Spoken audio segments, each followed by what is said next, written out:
Good hump day morning, everyone. Deborah's to be back with another video from the back road. From the back road. It's 11:13 in the a.m. and I'm a tad bit pissed today. So I figured I would share or rant or whatever. And this is going to be a trigger video, everyone. Doesn't have anything to do with what's going on in the world either, because I already did that video. I'm not sure if I'm going to upload it. But anyway.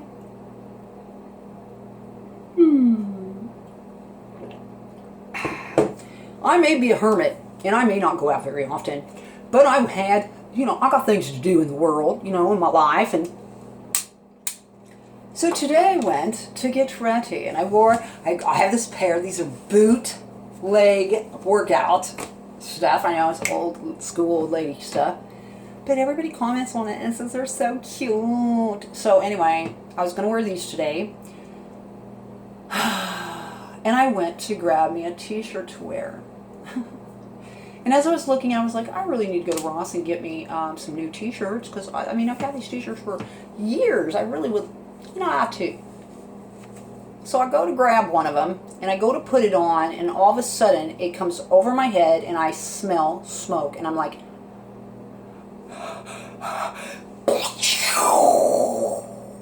what? Now, I talked about the dude that lived next door that I grew up with. One of the things I forgot to tell you is he's a chain smoker. Or a death merchant, as I like to call it. So yeah. So I realized that I could not leave now, right at this particular moment. It's going to be later on, in the afternoon time. Let me get another drink here.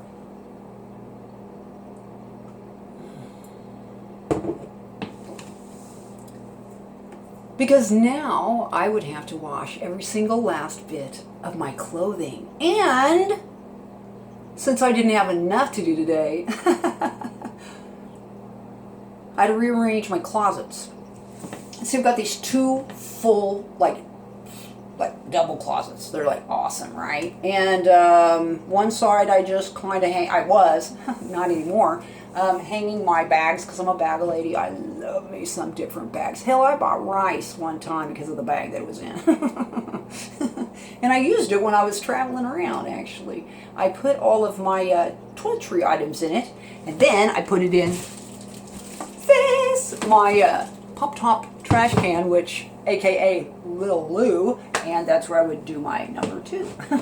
And store all of those things like cat litter and all the poopery and the toilet paper and the rubber gloves and all that crap, all the sanitary items to make sure, all the Ziplocs. So anyway, I'm doing this these days. I don't understand why I'm doing that, but I am. So anyway, I had to move all of the clothes that didn't smell like smoke over to the other side. And then I had to determine what I wanted there, which is probably Christmas decorations, which aren't very many, but they're going to smell like smoke. I could put them in the basement, but I really don't want to. It's a basement, it's not like your basement. It's not finished or anything like that. If you have a finished basement, this basement's like, I could put some workout equipment and work out down there. But it's just, this is old home. It's just got that musty scent down there. I'm not really digging that, so no. So I moved them to my front closet. I don't really have a lot of jackets and stuff, but I had moved the jackets from that closet, which actually is on the wall that's right next to where they smoke. The little patio that I have out there, one of the reasons why I moved here is because the backyard's so cute, and there's this little patio area back there, and I thought I could put my rebounder there and rebound. But no, I can't. Because they're smoking right around that. We're not even talking 10 feet. And with the wind blowing, am I upset? A little bit. Cigarettes have not been a really good thing in my life at all. And I smoked for over 20 years, y'all. And I quit. I have a highly addictive personality. And if I can beat that, you can beat that. So I'm going to tell you, I got a free book at the thrift shop. It was a buy one, get one free. And this was the free book. And it was called The Easy Way to Stop Smoking by Alan Carr. I urge you to go get that book. All right, I try not to shout out, ooh, Wow, that was weird. It was a robin going like this right up to the window. I try not to shout out people anymore. I also try not to encourage anyone in specifics, like just fasting or don't eat meat or something like that, right? But this, I encourage you to go get that book. It took me 2 times to read it, y'all. But I remember when I knew that I was going to quit, it was almost like, I'm not kidding, it was almost like something shifted. I mean, it was just like that. I mean, I saw it. I'm like, whoa, what the heck? I think I just shifted into a non-smoking dimension. I don't know. But it was, I don't know, maybe a couple weeks after that, and I put it down. And I remember the last cigarette. I was out there, I was smoking like a chimney. I smoked all morning until like noon. I was like, I'm going to smoke as much as I possibly can before I quit. And I did. And at noon, high noon, as you could call it around these western states, or well, we're central Kansas, but you know what I mean. And I quit. I tried a couple of times to start smoking again, and it was like the first time I ever smoked. It was like laying on the bed spinning, that kind of shit. And I was like, I'm not wanting to do this again. You know when you get mad, you're like, have a cigarette. Well, that didn't work for me. So I rearranged the closets. I got my clothes in the washer. I'm going to throw them in the dryer, and then I'll have it like a t-shirt to wear. I don't really want to wear this. It's too chilly out there for this type of thing. I put my hoodie on over it, but if I get hot and I take this off, I don't want to be crepe arming everybody, which is actually not too bad. Still kind of look like I could take flight, but it is what it is. I'm a 55-year-old woman, okay? It's just part of that, of growing up into being an old lady. So anyway, I know we live in America, freedom, and all this other stuff, but you know that smoking a cigarette just doesn't affect you, right? You're not just hurting yourself when you smoke a cigarette. And with everything that's going around now, if you believe the hype, let's say, those people that have this stuff are going around breathing it out, and so are the smokers, right? The same thing. It's the breath. I'm sick of walking out of a hotel and walking into somebody's death breath, let's say. I'm sick of walking out of a store. I'm sick of walking out into a parking lot and going, where are they? I am like, where are you guys? Hell, they could be out in the North 40 as far as I know, if the wind's right. It is so difficult to live in this world with all these people that are addicted. And anyone that says anything to them, just like with addiction, just like a heroin addict, y'all. You know what? Ozzy Osbourne made a statement. You know him, right? Crazy train dude, and he's just done every single fucking drug there is. He said that cigarettes were harder for him to quit than any of them drugs that he's known for. Look it up. It's true. If anybody is an authority on this, I would say he is. Don't you agree? If you don't believe in me or believe anything I say, you should believe what he says. Because I bet he smoked a couple of times. And smoked all sorts of different kinds of cigarettes. You know what I mean? Whatever. Well, I kind of got a little testy today. And I did kind of rant as I did my rant while I worked. Yeah, that's what I was doing. So I don't know. Oh, I don't want to have to go incur debt, basically. I thought I was going to have to buy a lawnmower, but I ended up kind of doing the math, and I spoke to the girl next door and asked her how many times she thought that she would mow my lawn for the summer. And when I told her what I figured, because I borrowed their mower the other day, and I told her what I figured I would pay her for the front backyard and how many times that she mowed, and it's cheaper for me just to hire her than to go buy a mower. It is. So it was a good, practical business decision, a win-win for both of us. So maybe that money I saved, I can go ahead and buy an air purifier, a bunch of plants. I would like to buy a bunch of plants. Plants are expensive, guys. But yeah, air purifier is probably what I'm going to need to buy. And put it along that wall. And as far as outdoors, it's going to be hit or miss, and it's hit or miss anywhere you go if you are a non-smoker or a former smoker. See, y'all, you don't understand what brings a person to that moment as they walk through it's like a heart video, the smoke screen that you just blew in their way, and they're coming through and they're coughing, and you're like, oh, come on, I'm sure. That's addiction talking. You don't know what they brought. You don't know if they have cancer. You don't know if they're highly allergic, even though anyone that's highly allergic is considered weak in our society, and you know this. Let's see. They could bring cardiac issues. They might have lung cancer. Hell, just imagine a lady coming through with hoses in her nose, and she's carrying an oxygen tank and looking at you and going like that, and you're going, oh, whatever, lady, what do you know? Well, that lady probably started smoking when she was like 12 or 13 years old, because guess what? They allowed everybody to advertise all these falsehoods about how, oh, just smoke the menthols. It's a good thing, and it'll get you through your day and make your breath smell minty fresh. Yeah, right. They put it in the things that they gave the soldiers, like their food and whatever those things are called. They actually put cigarettes in there, y'all. You don't think that addicted people to it?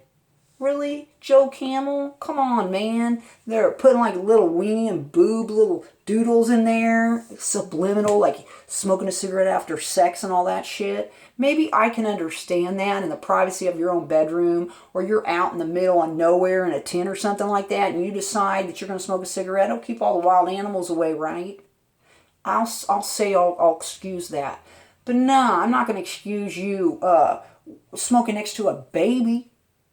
Smoking next to an old person that can barely breathe as it is because they smoke their whole damn life. It just makes me sick. And I'm just like getting over this, like, well, it's kind of holding a grudge, sort of, I once used to deliver pharmaceuticals. I know, don't judge me, but I did. And I did Boise office products, and I also delivered, or I picked up like from optometrist offices and dentist offices, and I did an emergency stat run for nursing homes. And oftentimes it would be in the evenings. They would call us when we have to go by Walgreens, pick it up, and then jet to whatever nursing home needed that. Well, one night I went to this one, and I walked past this room, and there was this lady in there, and she was sitting there going,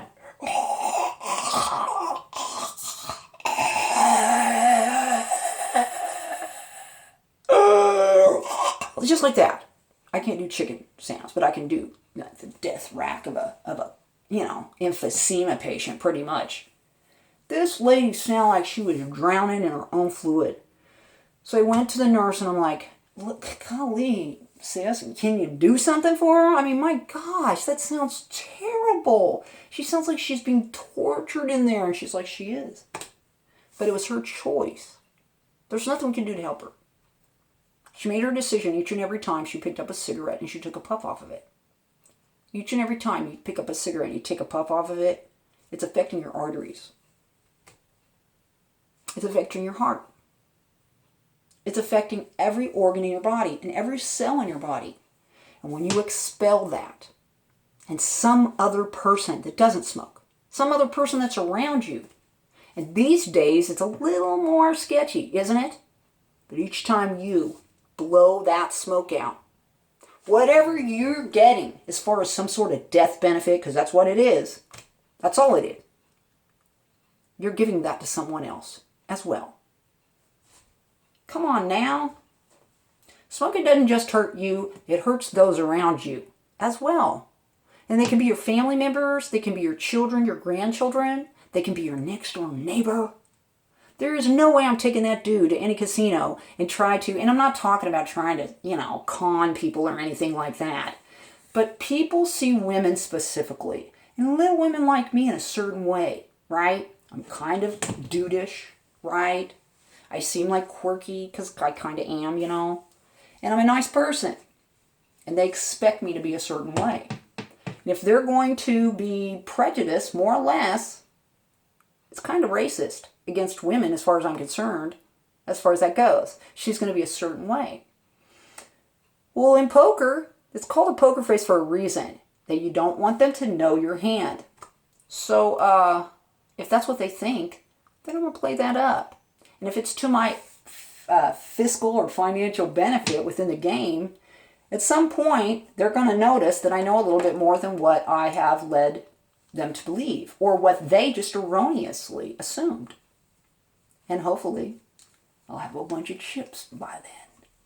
And then I can play a little different after that. But yeah, I was just thinking, just go up there with somebody, a friend, and see if we can make some money. Playing poker. I mean, that's what you're doing it for. But there's no way I could drive up there any length of time with them. Even my own children, sometimes I'm like, no, you get out of the car and you smoke. Oh, I wish your clothing didn't have it, adhering on it, because it does.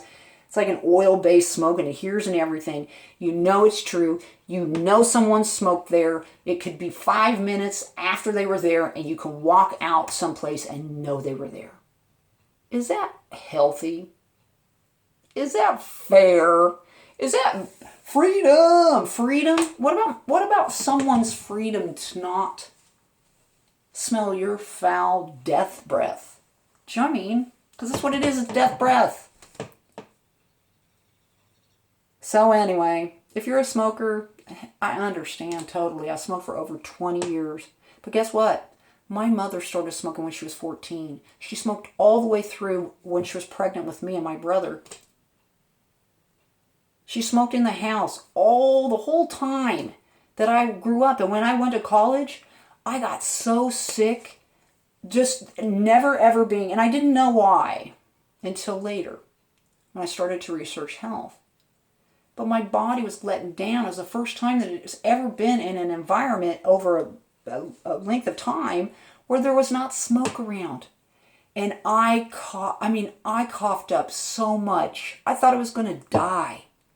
And it was detoxing all that smoke out of my system. Crazy, isn't it? Of course, I had my wisdom teeth pulled right before that. Looked like a chipmunk. This was the first days of college. I'm just walking like, where's my name? Yeah, thanks, Mom. Thanks for scheduling this right before I went to my college. But it happened, and it is what it is. So I thought I'd share this with you today. If you're a smoker, maybe you ought to quit. Maybe you ought to get that book, The Easy Way to Stop Smoking by Alan Carr. It worked for me. And honestly, you don't understand that what you're doing yourself, and it's a long term. I know not everybody does, man. I've seen people that smoked till their last dying breath, and they never ever had any ill effects. And maybe that is you, but maybe not. And maybe that's you, but maybe that's not your kid, or maybe that's not your husband or wife or your partners, your grandchild, your next door neighbor, right? Your coworkers. Maybe they're not like you. And maybe it'll affect them. I don't know. I always felt weird smoking around others that didn't smoke, and I could see that it was uncomfortable for them. It always made me feel bad. And that was part of the reasons why I didn't like smoking. And I tried to quit a lot of times until I read that book. So I thought I'd share and rant a little bit. I feel a little bit better, and I know that my clothes are done now, and I throw them in the dryer and move on down the road and get the things done that I need to get done today. Maybe eat some food too. But I haven't even had any coffee. I don't have any. I have this stuff called Pero. So maybe I'll heat some water up and we'll have some of that. So I hope you have a wonderful hump day. It's Wednesday. It's hump day. It's all downhill from here. If you enjoy the video, give it a thumbs up. If you want to see future videos, please subscribe. And if you want to get out there and spread some little pieces of peace instead of death breath, then please get out there and spread those little pieces of peace. My name is Deborah the Bee. I appreciate everyone that comes by. And we'll see you all on down the road. Bye-bye.